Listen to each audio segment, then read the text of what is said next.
up on The World Today. French President Emmanuel Macron visits the site of a knife attack in Nice that left 3 people dead.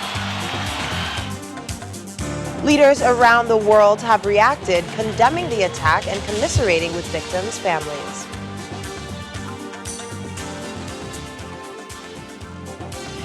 Plus, U.S. President Donald Trump talks shunning lockdowns and the coronavirus pandemic just days to the election. A warm welcome to the program. I'm Akaite Afia here in Lagos. We begin in France, still reeling from the shock following a knife attack at the Notre Dame Basilica in the city of Nice.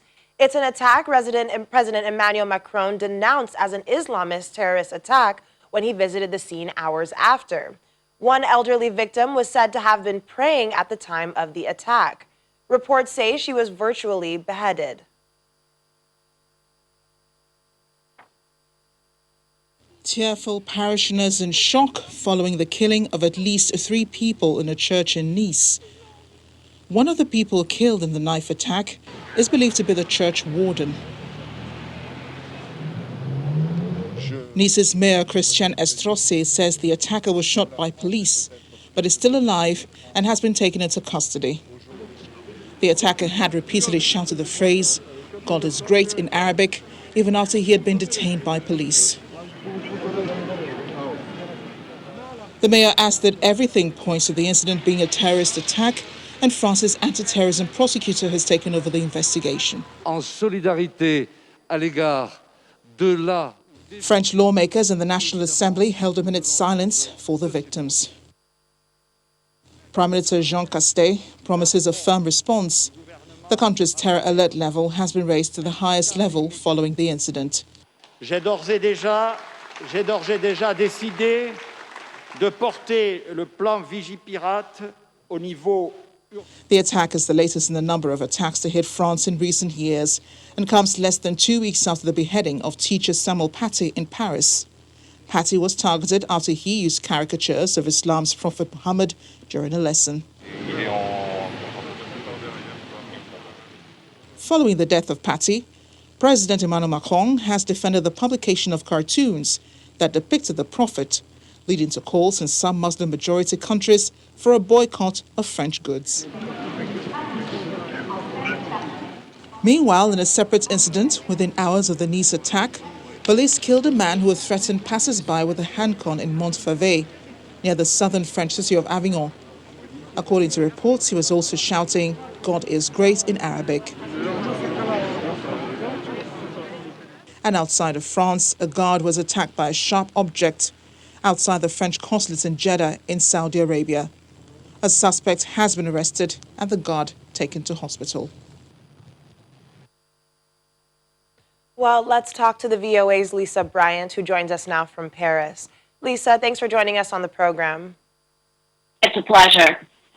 So it was just yesterday we were talking about the security situation caused by the teacher Samuel Paty's incident with the Islamic prophet, and now this. So what are investigators saying about tying this back to that incident? We're going to get more information later today because the anti-terror prosecutor is going to have a press conference. But, there are some obvious, similar to these 2 attacks. As your reporter pointed out, in both cases, it seems to be tied to Islamist terrorist attack. Both of them were knifings. I would add a third attack because a few weeks before we had another attack in Paris.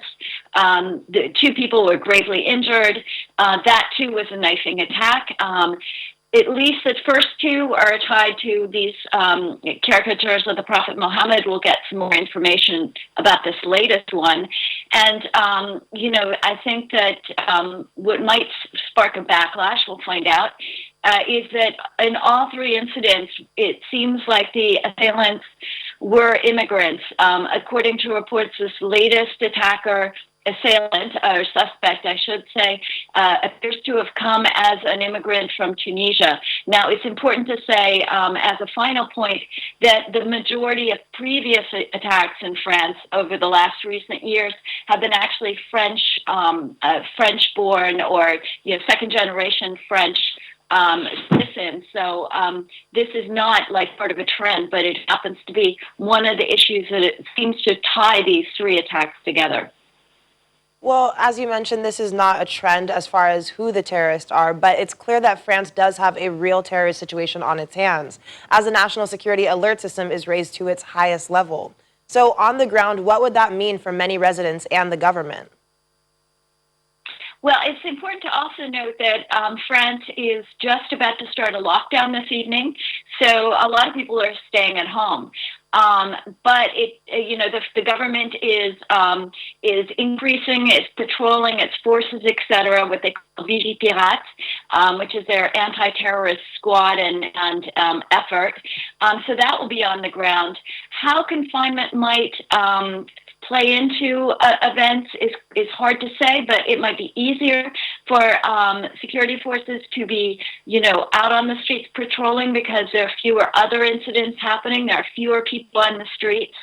But we're going to be seeing this coming up in the weeks to come.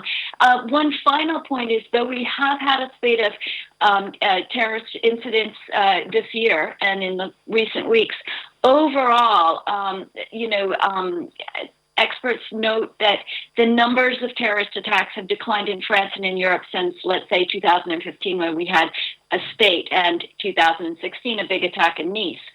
So that also plays into things.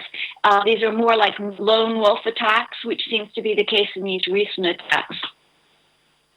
Well, in a bit, we will be looking at some of the reactions by world leaders, but it's quite interesting that even Turkey has reacted, describing the knife attack as savage. Yet, here was a country whose leader was promising legal and diplomatic action against the satirical magazine Charlie Hebdo for the cartoons about President Recep Erdogan.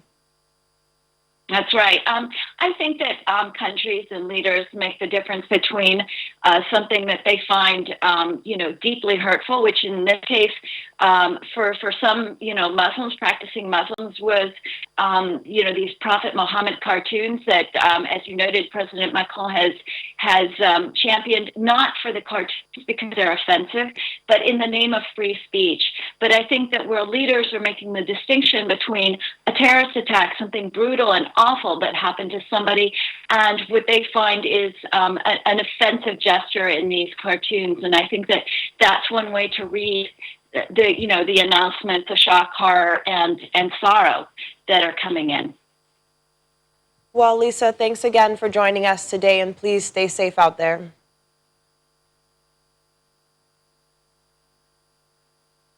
All right. Well, as already mentioned, world leaders have been responding to the alleged terror attack in Nice, France, pledging solidarity with the city and condemning the violence that has left at least 3 people dead. The president of the European Parliament, David Sassoli, said on Twitter he was deeply shocked and saddened by the news of the horrific attack in Nice, adding, "This pain is felt by all of us in Europe." Spanish Prime Minister Pedro Sanchez also tweeted his deep sympathy and solidarity towards the victims of the attack. He added, "We are united in the face of terror and hatred." Italian Prime Minister Giuseppe Conte also tweeted his condolences in both Italian and French, ending his message by saying, "We are united." British Prime Minister Boris Johnson says the country stood steadfast with France after an attacker beheaded a woman and killed 2 other people in a suspected terrorist attack at a church in the French city of Nice. And the Vatican says Pope Francis is praying for the victims of the knife attack at a Roman Catholic basilica in the southern French city of Nice, and for an end to all terrorist violence. Countries in the Middle East have joined in condemning the deadly knife attack, among them Saudi Arabia, the United Arab Emirates, and Egypt. Egypt's highest religious authority, Al-Azhar, described it as hateful and warned against an escalating rhetoric of violence and hatred. In a series of tweets, Al-Azhar says under no circumstances are these attacks justifiable. Saudi Arabia says it categorically rejects extremist acts while stressing the importance of avoiding all practices which generate hatred, violence, and extremism. The Emirati Minister of State for Foreign Affairs, Anwar Gargash, commemorated Islam's prophet's birthday marked on Thursday, saying, "On this cherished memory, we affirm that the discourse of violence and extremism does not represent us." The knife attack in Nice has been described as a terrorist incident by the city's mayor, and France's anti-terrorism prosecutor has taken on the investigation. The incident marks the latest in France's dark recent history of attacks. In January 2015, a total of 17 people were killed in attacks on the satirical magazine Charlie Hebdo over the magazine's publication in 2006 of cartoons depicting the Prophet Muhammad. 12 of those who died were shot when brothers said a Cherif Kouachi forced their way into the Charlie Hebdo building and opened fire during its editorial meeting. The victims included the magazine's editor, several cartoonists and columnists, and a protection officer assigned to protect Charlie Hebdo, who had been the target of threats. Paris saw more shocking violence in November 2015 when attackers armed with assault rifles and explosives targeted 6 locations across the city: a concert hall, a major stadium, restaurants, and bars, almost simultaneously killing a total of 130 people and injuring 494. It is said to be the deadliest attack in France since World War II. In subsequent years, a number of attacks using vehicles have taken place across the country. A July 2016 truck ramming attack in Nice, the same city struck by violence on Thursday, killed 86 people as they celebrated Bastille Day. In December 2018, 5 people were killed in a shooting at a Christmas market in Strasbourg. A further 4 people were stabbed in October 2019 at a police headquarters in Paris. And earlier this month, a teacher, Samuel Paty, was beheaded in Paris. The country is still mourning the slaying of Paty, who was targeted after he used caricatures of Islam's Prophet Muhammad during a lesson.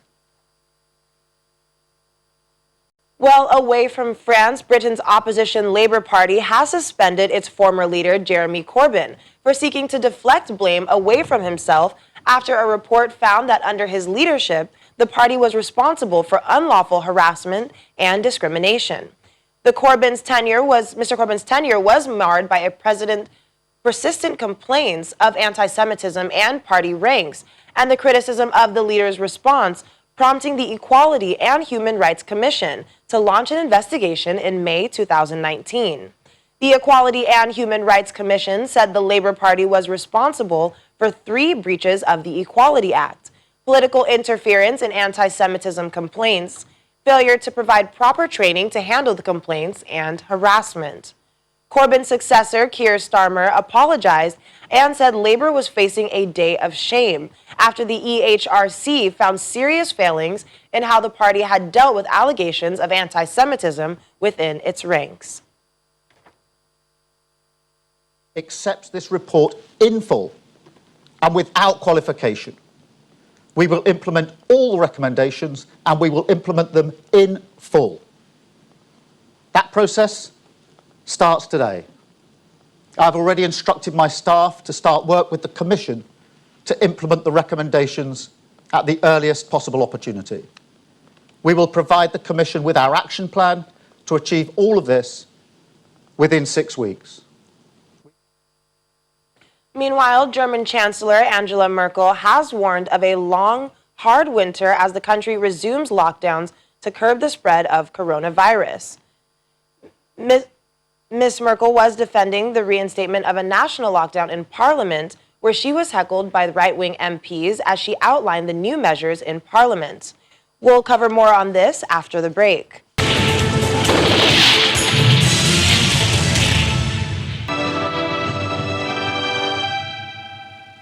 Welcome back to The World Today. As we had mentioned before the break, German Chancellor Angela Merkel has warned of a long, hard winter as the country resumes lockdowns to curb the spread of the coronavirus. Ms. Merkel was defending the reinstatement of a national lockdown in Parliament, where she was heckled by right-wing MPs, as she outlined in the new measures in Parliament. rising coronavirus infections and deaths are triggering tougher restrictions across Europe. Here's more on this and other developments on our COVID-19 Global Update. With coronavirus infections rising sharply across Europe, more and more countries are imposing tighter restrictions. France on Wednesday recorded 36,437 new COVID-19 infections, 3,020 more than the number registered in the previous 24 hours. President Emmanuel Macron ordered the nation to go back into a national lockdown on Wednesday, like in mid-March, when COVID-19 patients in the first wave of the epidemic overwhelmed hospitals. On the streets of Berlin, residents are mostly supportive of the latest government measures to curb the spread of the virus. Worried hospitals will be overwhelmed. Chancellor Angela Merkel announced on Wednesday a month-long lockdown from November the 2nd to include the closure of restaurants, gyms and theaters.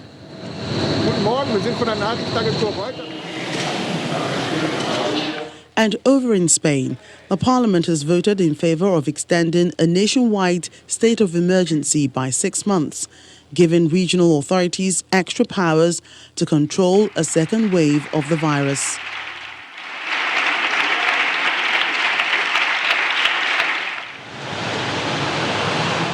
And according to a study by Imperial College, the spread of the coronavirus continues to increase across all parts of England, with cases doubling every 9 days.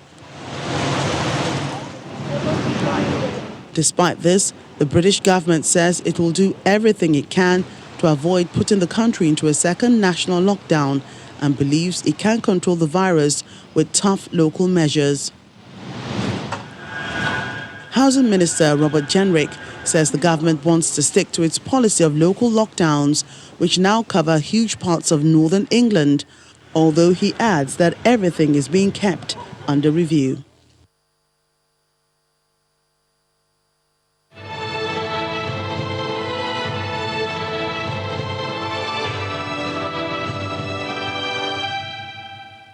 Meanwhile, the United States President Donald Trump has called for states to shun lockdowns as his Democratic rival Joe Biden says the pandemic cannot be stopped by flipping a switch. While continuing a whirlwind schedule of rallies in battleground states, Mr. Trump also mocked the wearing of masks. However, Mr. Biden says the president's handling of America's worsening coronavirus crisis is an insult to its victims. The Biden plan will crush you and your family. My plan will crush the virus and make our we're going to be stronger than ever before. Our country will be stronger than ever before. Biden is the candidate of layoffs, lockdowns, and misery. I am the candidate of jobs, vaccines, and prosperity. At the same time, Democratic challenger Joe Biden has been receiving goodwill from supporters, one of whom is Minerva Minguia Sanchez, who once met the Democratic presidential rival at a restaurant in East Los Angeles back in 2019. She said as she watched him interact with people, she felt compelled to approach him and give him a rosary she kept in her purse. The school principal at a Catholic school in Los Angeles said it was a life-changing experience to see Biden up close. Tells me that the gift that I gave him, he didn't take lightly. And he proceeded to show me his left wrist. And he has a rosary that he carries all the time. And he says that he prays the rosary for meditation. And also he had it in his wallet. So he pulled out his wallet and he showed me a ring rosary. When you meet someone personally, you're in close proximity with them, you get to experience another side of people that you don't normally meet. Like seeing him on television or seeing him on a magazine or a newspaper. It's just one-sided, but that day I got to observe his demeanor, I got to observe how he treated others, And it was different, and it impressed me, especially what he told me about the road.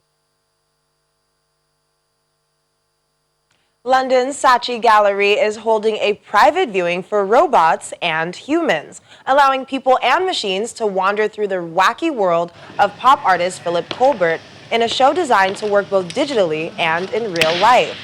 The show displays previously unseen work featuring Colbert's cartoon lobster, the central character in his paintings and sculptures. Telepresence robots, remote-controlled robots on wheels with cameras and a tablet screen, are on offer for those who don't attend in person. Guests can tour the gallery in person or by booking a robot, which they can then navigate through the gallery, zooming in and out on works, exploring mass consumerism, contemporary culture, and history.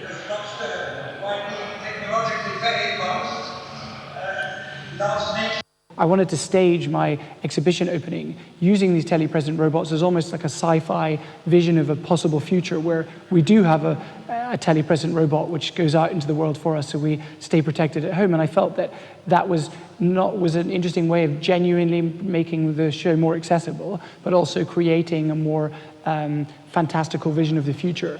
Well, it may sound crazy, but it's very possible. I mean, if you look at how we've become so addicted to mobile phones in the last 10 to 20 years, how we've become completely cyborg-like in our addiction, it's very, very possible that in a future scenario where, let's say, levels of fear are even higher than they are today, it's very possible where people could be required to be physically present and are not able, so hence they have a robot presence somehow. Well, I wonder if these robots will be here to stay. Well, that's all we have for the world today. Thank you so much for staying with us. I'm Akaite Afia. Stay safe.